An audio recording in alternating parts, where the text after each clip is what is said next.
Untuk menjawab soal ini, yang pertama kita lakukan adalah kita perbesar gambarnya ya. Nah, perhatikan pada soal kita punya balok ABCD EFGH dengan panjang AB sama dengan BC sama dengan 3 cm dan AE 5 cm.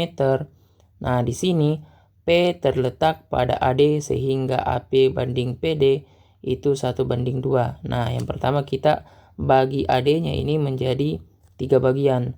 Nah, karena AP banding PD itu sama dengan 1:2, maka jelas di sini letak titik P. Ya, seperti itu.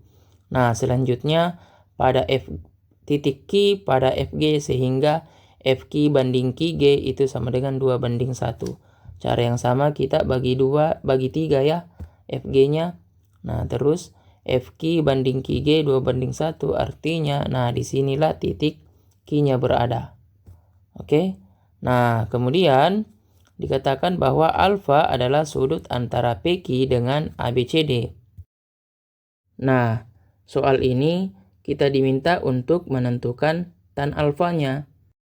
Untuk menentukan tan alfanya kita akan gunakan rumus trigonometri pada perbandingan sisi segitiga siku-siku.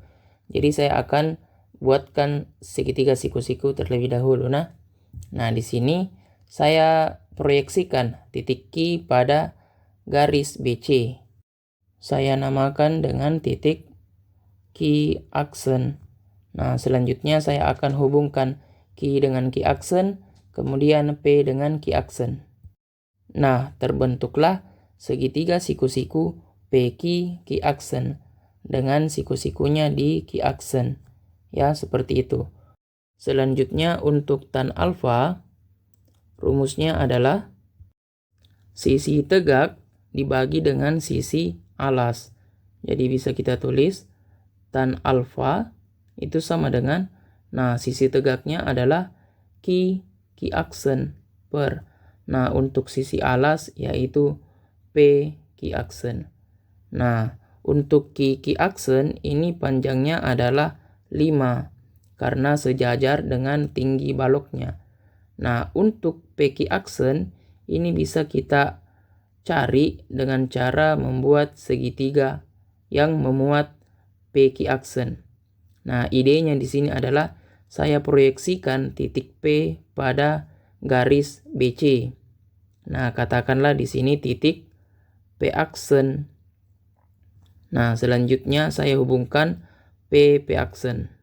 Sehingga terbentuklah segitiga P aksen Q aksen.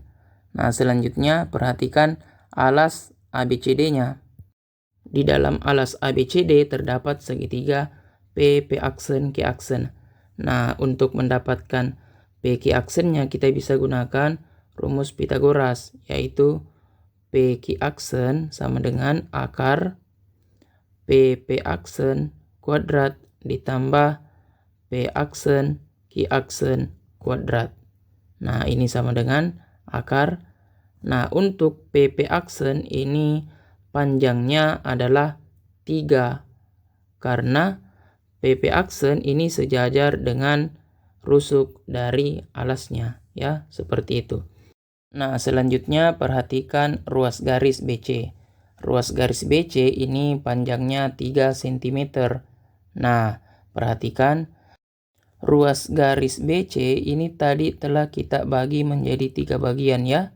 Seperti itu. Nah, untuk P aksen Q aksen ini hanya mendapatkan 1 bagian.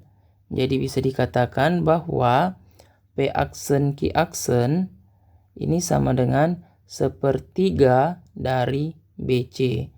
Nah, 1/3 dari 3 ini sama dengan 1. Seperti itu ya. Jadi panjang P aksen Q aksen itu sama dengan 1.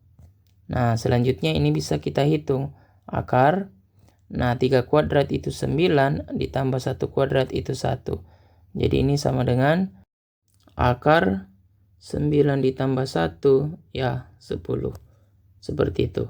Nah, selanjutnya kita bisa substitusi masuk nilai yang telah kita dapatkan untuk menentukan tan alfanya. Jadi bisa kita tulis tan alfa itu sama dengan. Nah, Kiki aksen ini panjangnya adalah 5 ya. Karena tadi sudah saya jelaskan ini sejajar dengan tinggi baloknya seperti itu. Kemudian ini kita bagi dengan Peki aksen. Peki aksen itu akar 10. Nah, selanjutnya ini kita bisa rasionalkan ya. Jadi bisa kita tulis tan alfa itu sama dengan 5 per akar 10 dikali dengan akar 10 per akar 10. Ini sama dengan 5 akar 10 per 10. Sama dengan 1/2 akar 10. Ya, selesai. Jadi, untuk tan alfanya adalah 1/2 akar 10. Jawabannya adalah C. Jadi saya kira cukup untuk pertanyaan ini. Sampai jumpa pada pertanyaan selanjutnya.